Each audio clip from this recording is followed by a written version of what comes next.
이제 다음 주 3부 예배 시간에는 우리 단기 선교팀과 성전 봉헌팀 파송 예배가 함께 있습니다. 우리 단기 선교팀들은 우리 청년들이 중심이 돼서 열심으로 지금 기도로 준비하고 있고요. 또 사역을 위해서 여러 가지를 준비하고 있습니다. 또 우리 성도님께서 기도해 주시고 또 많이 후원 헌금을 해 주셔서 함께 놀라운 역사로 하나님의 뜻을 이루는 복된 시간이 될 겁니다. 현장에서 선교사님의 사역을 도와서 단기 선교를 하는 동안 우리 팀들이 건강하도록, 또 영적 전쟁에 승리하도록, 또 위험한 기계를 오고 갈 때 안전하도록 위에서도 기도 많이 해주시기 바랍니다. 또 성전 봉헌팀이 성전을 봉헌하여 예배드릴 때 하나님의 영광이 충만히 그것에 임재하시고, 그리고 그 교회를 통해서 지역사회를 구원하고 또 그 나라를 구원하고 저들도 땅끝까지 복음을 전하는 복된 교회로 성장해 나가도록 위에서 기도 많이 해주시기 바랍니다. 이전에는 전도는 교회가 하는 것이고 선교는 선교단체가 하는 것이다, 그렇게 이분법적인 사고를 가지고 행했던 그런 때가 있습니다. 그러나 시간이 지나가면서 어떻게 하면 좀 더 효과적으로 복음을 전할 것이냐, 이 부분을 놓고 고민하면서 한 가지 결론이 이르는 것이 있습니다. 그것이 뭔가 하면 교회의 인력과 재정에 더해서 선교단체의 영성과 선교 노하우, 이런 것들을 다 함께 묶어서 우리가 복음을 전한다면 좀 더 효과적으로 복음을 전할 수 있겠다, 그런 결론에 이르러서 지금은 이제 많은 교회들과 선교단체가 연계를 해서 함께 훈련을 하고 그리고 나가서 복음을 증거하는 이 일들을 감당해 나가고 있습니다. 그래서 훨씬 더 효과적으로 지금 전 세계가 어려움 가운데 있지만 복음을 잘 증거해 나가고 있습니다. 그런데 중요한 것이 있습니다. 어떤 방법으로 복음을 전할 것이냐, 누구에게 복음을 전할 것이냐 중요하겠죠. 그러나 그것보다 더 중요한 것은 우리 주님께서 말씀하고 있는 오늘 본문의 말씀입니다. 증인이 되라, 그렇게 말씀하고 있습니다. 그러니까 누가 대상이 어떠하고 방법이 어떠든지 간에 중요한 것은 우리가 증인이 돼야, 그래야 복음이 증거될 수 있고 복음이 증거되는 곳에 하나님의 역사는 나타나고 생명이 살아나고 구원받는 역사가 나타나게 되기 때문입니다. 그러므로 우리에게 증인이 되라, 오늘 본문의 주님은 말씀하고 있습니다. 그런다면 증인으로 우리가 살아가려면 필요한 것이 있습니다. 무엇이 필요하냐? 오늘 본문이 잘 가르쳐주고 있죠. 사도행전 1장의 말씀은 예수님께서 하늘 영광 보좌를 버리고 이 땅에 오셔서 우리의 모든 죄와 질고를 지시고 십자가에 죽으셨습니다. 그리고 3일 만에 사망 권세를 깨뜨리고 부활하셔서 부활의 첫 열매가 되셨습니다. 그리고 난 다음에 이 땅에 40일 동안 머물러 계시다가 40일 후에 하나님의 나라로 승천해 올라가십니다. 그런데 승천하시기 전에 이 땅에 계시는 동안 마지막 순간에 주님께서 오늘 본문의 말씀을 해주신 것입니다. 그러면서 하신 말씀이 뭔가 하면 증인이 되라, 그것을 우리에게 말씀해 주셨던 것입니다. 그런다면 우리가 증인으로 살아간다면 어떻게 해야 되느냐? 첫 번째로는요, 성령 충만해야 된다 말씀하고 있습니다. 그래서 오늘 본문과 4절과 5절에 보니까 약속하신 성령을 기다리라, 그렇게 우리에게 말씀해 주고 있습니다. 성령을 보내주시겠다라고 약속했고 그 약속을 믿고 인내하며 기다리라. 예루살렘을 떠나지 말고 그곳에서 사모함으로 기다릴 때 성령의 세례를 받게 될 것이다. 그런다면 증인의 삶을 살 것을 말씀해 주고 있습니다. 참는다, 기다린다, 쉽지 않죠. 우리가 친구와 혹은 지인과 약속을 하고 그리고 가서 기다릴 때 어떻습니까? 그 시간 참 어려운 시간이죠. 기다린다는 것, 인내한다는 것 쉽지 않습니다. 그러나 인내한다라고 하는 것, 참는다라고 하는 것은 인생에 있어서도 신앙에 있어서도 굉장히 중요하다라고 하는 것입니다. 어쩌면 지금 생활하는 가운데 참지 못해서 그래서는 낭패본 경험도 있을 것입니다. 그때 내가 조금만 참았다라면. 그래서 세상은 뭐라고 그래요? 참물인자 셋이면 살인을 면한다라고 이야기를 하죠. 참는다는 것 굉장히 어렵지만 참는 것이 굉장히 중요하고 우리의 인생에 있어서 신앙에 있어서 중요하다는 것이죠. 어느 날 공자의 제자 가운데 자장이라고 하는 제자가 있었습니다.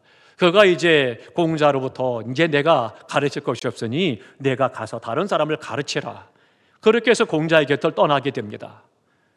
그래서 이제 떠나기 전에 이 자자가 이야기합니다. 그래서는 스승에게 마지막 질문이 이거였습니다.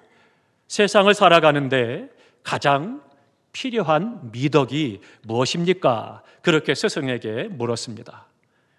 우리 성도님께서는 어떻게 생각하십니까? 세상을 살아가는데 가장 중요한 미덕 어떤 것일까요?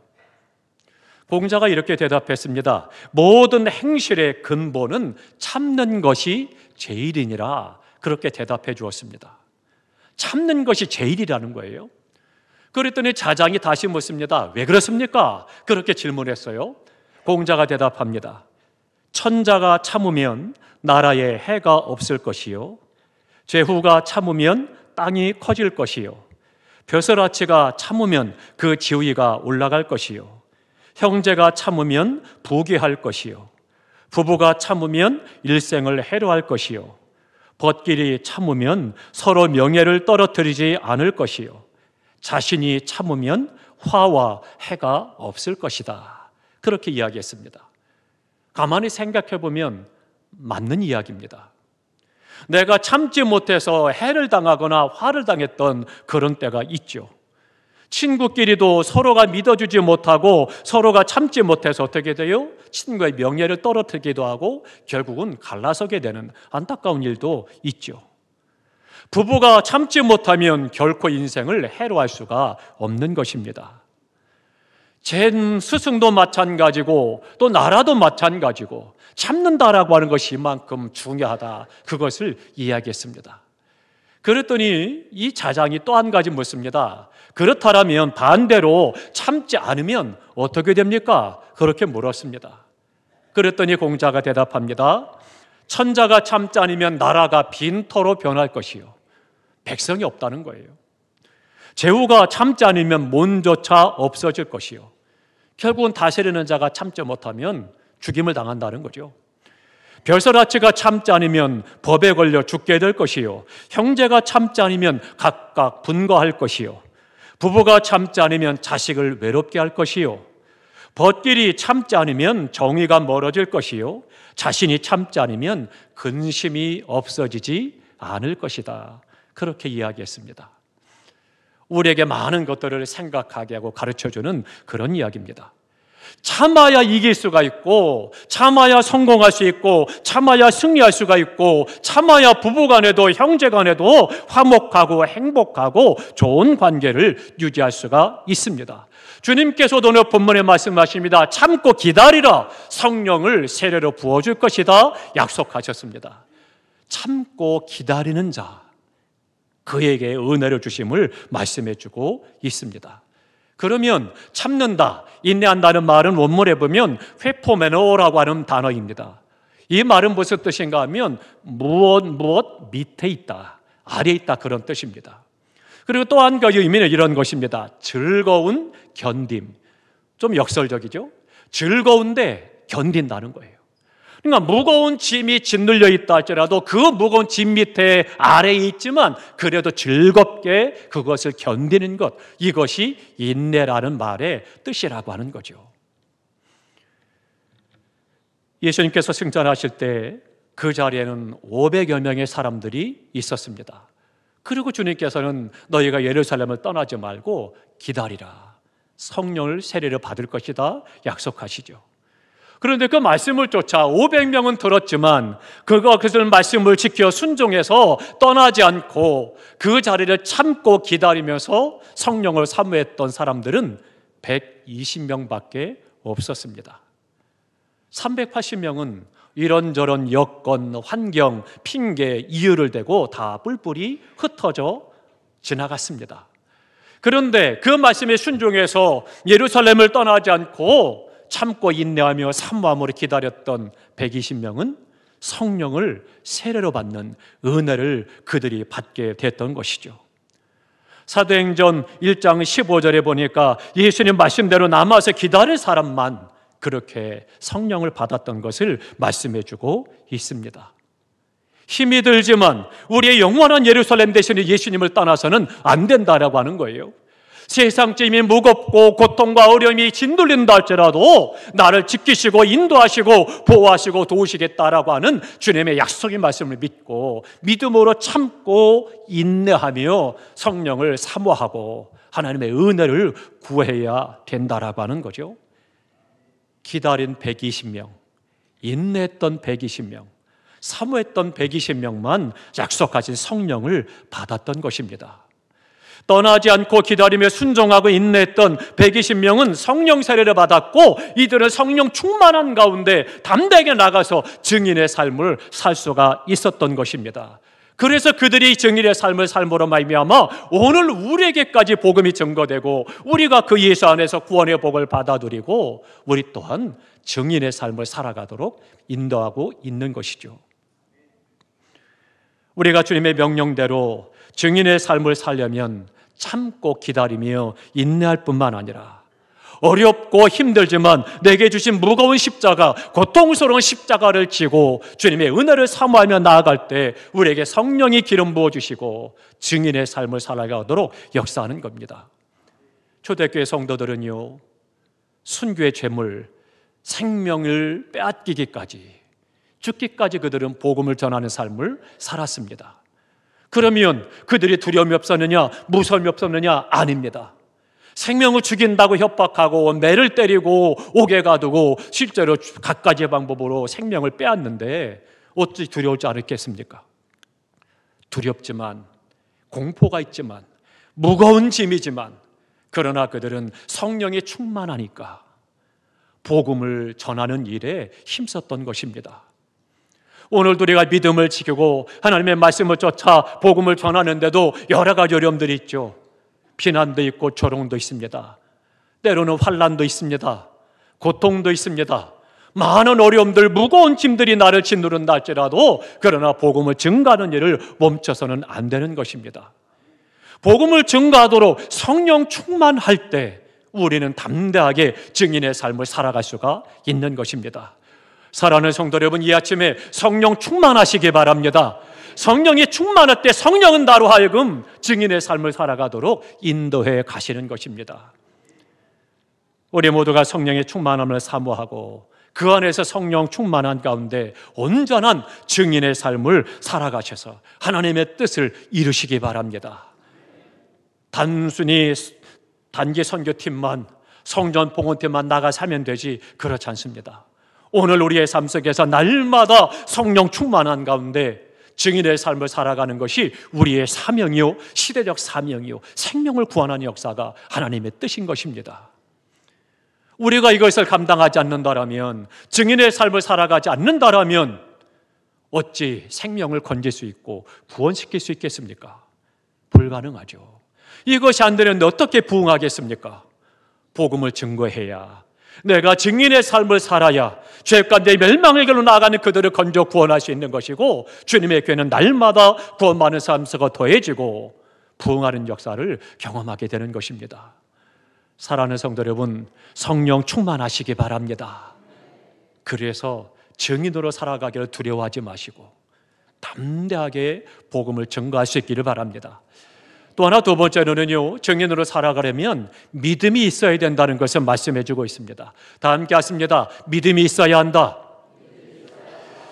6절과 7절의 말씀을 보면 모인 사람들이 예수님께 묻습니다. 그러면 이스라엘 나라를 회복하는 때가 언제입니까? 그것을 질문했습니다. 그랬더니 주님께서 말씀하십니다. 때와 기한은 아버지께 있으니, 그러니 아버지 하나님의 권한이니까 너희의 알 바가 아니다. 그렇게 말씀해 주십니다. 우린 때때로 신앙생활하면서 엉뚱한 것에 관심을 가질 때가 많이 있죠. 하나님의 권한, 하나님의 뜻 안에 있는 것은 내가 뭐 가지고 이러려니 할 것이 없습니다. 왜요? 그것은 하나님의 권한이기 때문에 하나님의 뜻 안에서 진행되기 때문입니다. 그러니까 우리에게 뭐라고 그래요? 너희요 알 바 아니요. 그렇게 말씀합니다. 이 말씀에 대해서 그러면 성경학자들은 뭐라고 해석을 했는가 하면 이렇게 말했습니다. 하나님의 경륜 속에 들어있는 시간 문제를 찾는다는 것은 단순한 호기심에 불과한 것이다. 그렇게 이야기했습니다. 대표적인 예가 뭐예요? 주님이 언제 오실까? 주님의 재림에 대해서 온 세계가 관심을 갖고 있죠. 그러니까 많은 사람들이 그것에 관심을 갖고 있으니까 가짜 이상한 사람들이 나타나서 예수님이 뭘 일에 어디에 오신다라고 이야기를 하고 사람들이 현혹하고 미혹하죠. 그 오시는 것은 하나님의 권한이라는 거예요. 하나님의 때에 하나님께서 하나님의 방법대로 예수 그리스도를 보내주시는 것이고 주님은 그때 도둑처럼 오신다라고 말씀했습니다. 성경 어디에도 언제 어디에 몇 월 며칠 몇 시 온다 그런 말씀 없습니다.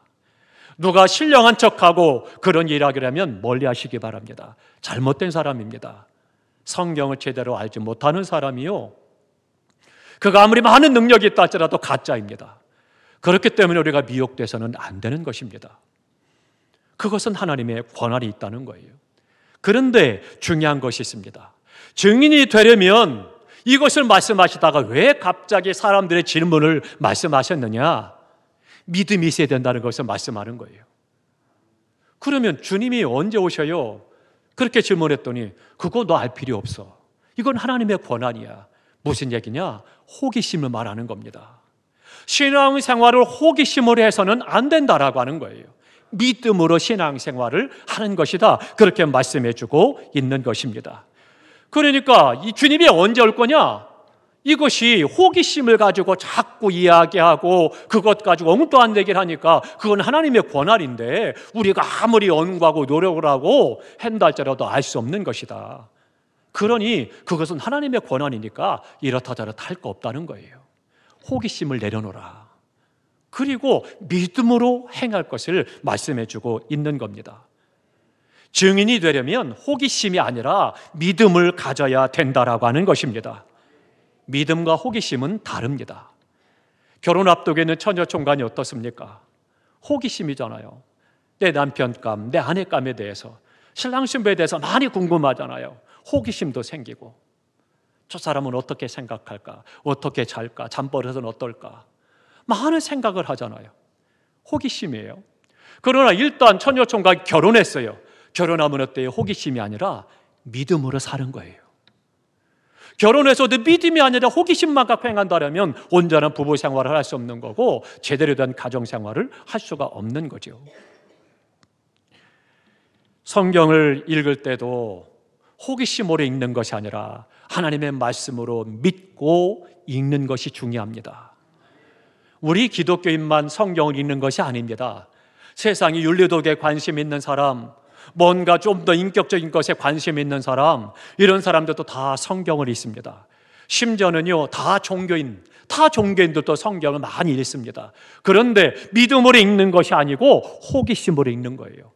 읽어서 그래서 내가 좀 얻을 것이 없을까? 도덕 윤리를 배울 것이 없을까? 그런 생각으로 읽는 것이 믿음으로 읽는 것이 아니다라고 하는 겁니다.